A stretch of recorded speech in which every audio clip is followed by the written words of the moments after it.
Hey you, how's it going?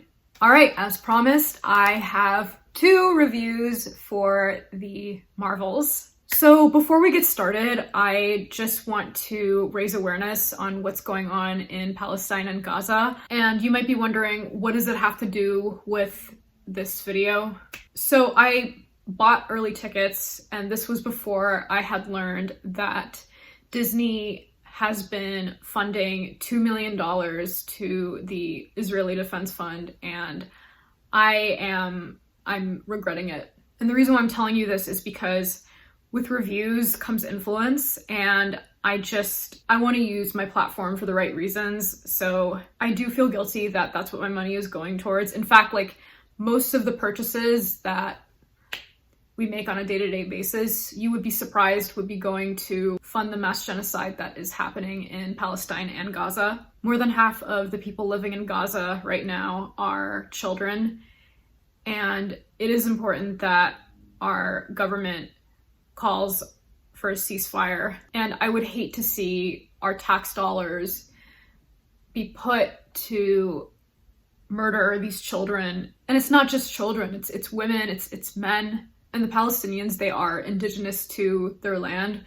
So I would hate to see history repeating itself. And then now going back to why I am putting this disclaimer in my video, this weekend, like, do what you will with this review. It is up to you whether or not you want to go see it in theaters this weekend or you want to wait until the boycott is over. Of course, I'm going to link some resources down below. Like, I'm not an expert in any of this, but it is important that you do educate yourself on the matter. So yeah, again, with this review, take what you will with it. You know, I'm not going to say like, oh yeah, you have to go see it, or I'm not going to judge you for like how you spend your money, but also like you really need to be cautious about where your money is going. So that way you're not making the same mistake as I do. But anyway, let's get to the review. So you are watching the spoiler-free review. If you haven't seen the movie yet, you are in good hands. This is probably going to be a brief review because I don't want to give too much away. I mean, it makes sense. It's a spoiler-free review after all. All right, I have, how many pages of notes?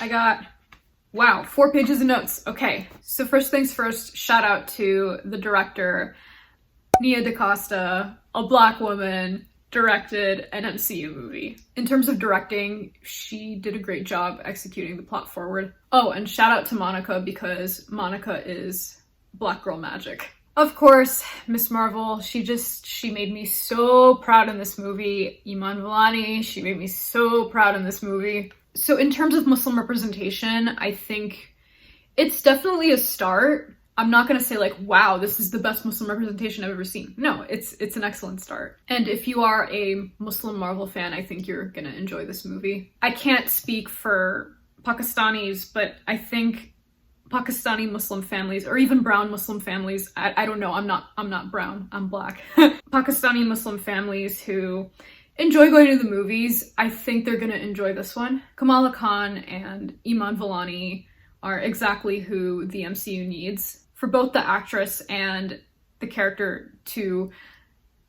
Okay, well, the actress is a Marvel fan and the character is a fan of the Avengers. Yeah, so with that, it reflects so well, and I think that's an absolute treat for the Marvel fandom, especially if you're a girl who grew up on Marvel. Before her, I did like the Avengers. It was actually one of my favorite movies, but the thing is I didn't really connect with them. What drew me to the MCU was the action scenes and the humor, but I never really connected that much with the Avengers, probably because they didn't look like me. And that's why I am so grateful for where the MCU is at with Miss Marvel, Black Panther, Shang-Chi. I think there's another one, Echo, which is coming out next year. Because I, along with others who have been looked down on and villainized by the media, this shows me that we belong and we can be heroes too. The universe is expanding. So in defense of the runtime, I don't feel like anything was rushed and there was no filler. Another thing about the runtime is it allows the plot to just be straightforward and to the point. However, like you might be like a little overwhelmed with like, I don't know, it might, I'm not gonna say it's like a train wreck, but it's like, I don't know, cars bumping cars, train cars bumping cars, I don't know. That's how you might feel. when you watch this movie, but I mean, if you're like the kind of person that like enjoys stuff in the moment, then I think you should be fine. Now, I know with some of the reviews that I have read about this movie, it has been pretty overwhelming, and I can get why The Marvels is held up to a high standard, but we have come a long way from the Avengers, right? We are not in the same phase as the Avengers anymore. We are heading into phase 5, right? So the universe can only get bigger from here, and there are so many more stories to tell. Okay, so for the real MCU fans who sit through the end credits until like the very end of the movie, okay, I got you. Let me fill you in. So there is only a mid-credit scene, and for the post-credits, it's not really a scene, but there is like sort of an inside joke. And I'm not gonna tell you what it is. You will have to see it and find out for yourself. But yeah, overall, I would rate this movie 7 out of 10 Flurkin kittens. The character dynamics emphasizes more on teamwork, and there are no cat fights because the cat fights are left to the Flurkins, even though like the Flurkins aren't really fighting, they're just eating. Yeah, the Flurkin kittens were like, oh, my favorite part.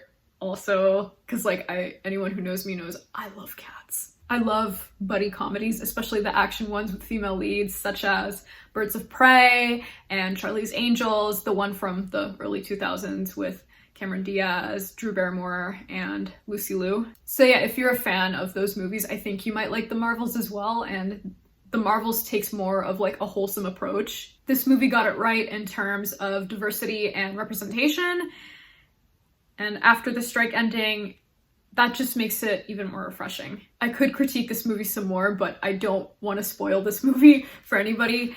So I recommend that if you do decide to go see this movie, whether this weekend or like, I don't know, months from now, yeah, come back to the spoiler review. I will link it around here. But yeah, would I consider this movie of the year? Honestly, the movie of the year for me is the Barbie movie. Like, the Barbie movie definitely had a lasting impression on me. But yeah, given that this is a review, I am gonna be honest with you, and I'm not gonna be like, oh my god, yes, movie of the year. No, I gotta be honest with y'all, and yeah, transparency is something I value. And yeah, that is all for this spoiler-free review. I hope you enjoyed it, and if you did, please give it a thumbs up and comment below your thoughts. I would love to hear from you. Don't forget to subscribe and ring the bell so that you don't miss any notifications from me. And yeah, I hope you have a great weekend. Bye, guys!